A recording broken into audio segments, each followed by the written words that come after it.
आपका चलिए अब देखते हैं 5 मिनट में 25 खबरें।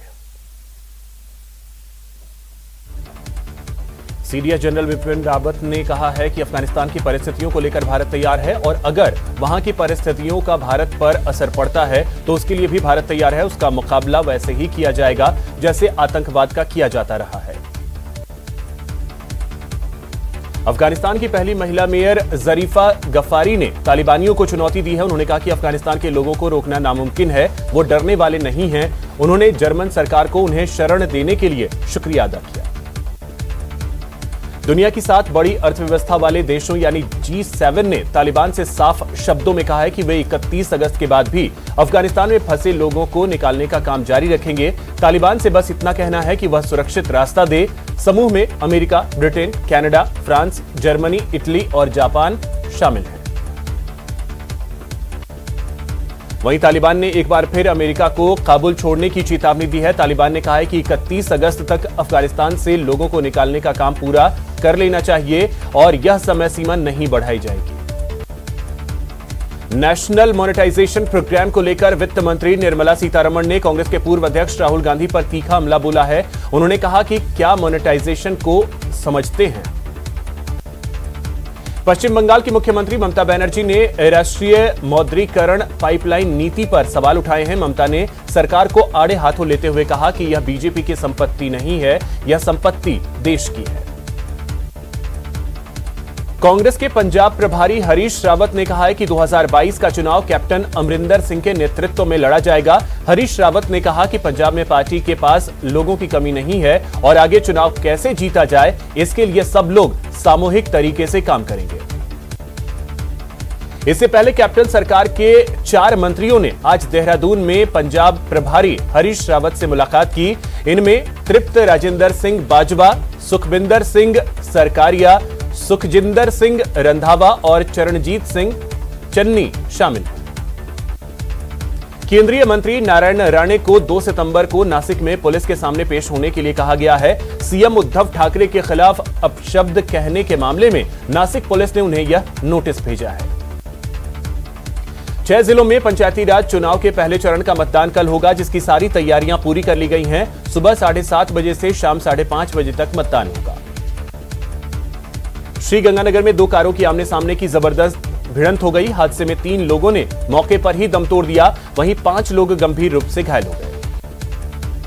बाड़मेर में वायुसेना का MiG-21 क्रैश हो गया। हादसे में पायलट गंभीर रूप से घायल हो गया है। हादसे के बाद मौके पर पुलिस प्रशासन की टीम पहुंची। धौलपुर में किडनैपिंग मामले में सजायाफ्ता मुजरिम पुलिस को चकमा देकर कोर्ट से फरार हो गया। यह प्रकरण में पुलिस की लापरवाही भी सामने आई है। कोटा के तालाब गांव में बेखौफ बदमाशों ने दिन दहाड़े फायरिंग की और मौके से फरार हो गए। मामला दर्ज कर पुलिस बदमाशों की तलाश में जुट गई है। बदमाशों के खिलाफ झालावाड़ पुलिस ने बड़ी कार्रवाई की और कंजर डेरों से चोरी के 4 वाहन बरामद किए हैं। कार्रवाई के दौरान आरोपी फरार हो गया। बूंदी की तालेड़ा पुलिस ने बड़ी कार्रवाई करते हुए शातिर बाइक चोर बलराम गुर्जर को गिरफ्तार किया है। साथ ही चोरी की 8 बाइक्स भी बरामद की। जोधपुर में पारिवारिक विवाद में कुछ लोगों ने एक युवक को किडनैप कर लिया, जिसके बाद पुलिस ने नाकाबंदी कर तुरंत उसे छुड़ा लिया। साथ ही 13 आरोपियों को गिरफ्तार किया। श्रीगंगानगर के सूरतगढ़ में पिछले 24 घंटे से चल रहा पानी की टंकी पर नौटंकी समझाइश के बाद खत्म हो गया। प्रशासन ने अगले 1 सप्ताह के अंदर जांच कर उचित कार्रवाई करने का भरोसा दिया। डीआरडीओ ने देश के फाइटर प्लेन के लिए सुरक्षा कवच बनाया, जो दुश्मन के रडार को चकमा दे सकता है। इस सुरक्षा कवच को जोधपुर डिफेंस लैब में डेडलाइन से पहले ही बना दिया है। जोधपुर शहर में महिलाएं कजरी तीज त्योहार बड़े उत्साह के साथ मना रही हैं। महिलाएं हाथों में मेहंदी लगाकर तीज माता की पूजा की तैयारी में जुटी हुई हैं। नाहरगढ़ बायोलॉजिकल पार्क में एक सफेद बाघ और सुनहरी बाघिन नंदन कानन जू से मार्च में लाए गए थे। मार्च से अब तक लंबे इंतजार के बाद बायोलॉजिकल पार्क में चीनू और रानी का मिलन कराया जा रहा है।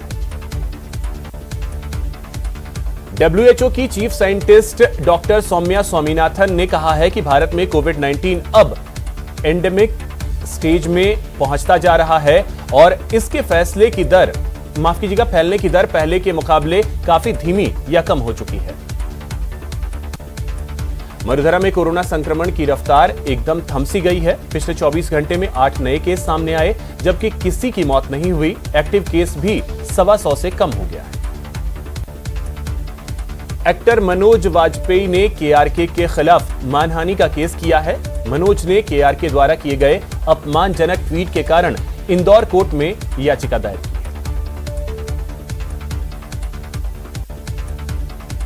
इंग्लैंड के खिलाफ तीसरे टेस्ट मैच में सिर्फ 78 रनों पर भारत की पहली पारी सिमट गई।